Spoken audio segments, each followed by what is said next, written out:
வைகாசி விசாக பிரம்மோற்சவ வைபவமானது நடைபெற்றுக் கொண்டிருக்கின்றது.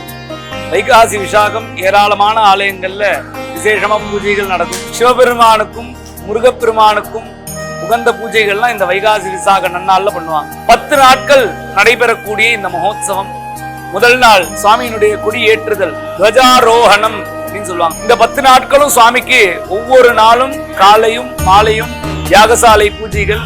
ஆலயத்தை சுற்றிலும் பிரம்மன், இந்திரன், அக்னி, யமன், நிருதி, வருணன், வாயு, குபேரன், ஈசானன் என்று சொல்லக்கூடிய 9 தெய்வங்களுக்கும் அவரவர்களுக்கு உரிய இடத்திலே பலிதானங்கள் சமர்ப்பணம் செய்யப்பட்டு வாகனத்துல சுவாமியினுடைய புறப்பாடு ஒவ்வொரு நாளும் காலை மாலை 2 வேளைகள் நடைபெற்று கொண்டிருக்கின்றது.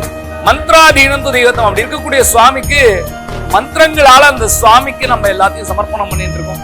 பிரம்மோத்சவ புண்ணிய காலத்துல பிரம்மன் முதலாகிய 30 முக்கோடி தேவர்களும் சுவாமியை வழிபட்டு இருக்காங்க. பரமேஸ்வரனை வழிபட்டு இருக்கா. அவர்கள் எல்லாம் வணங்கக்கூடிய நம் எம்பெருமானை நாமும் சேர்ந்து இந்த பிரம்மோத்சவ நன்னாள்ல வணங்குறோம்.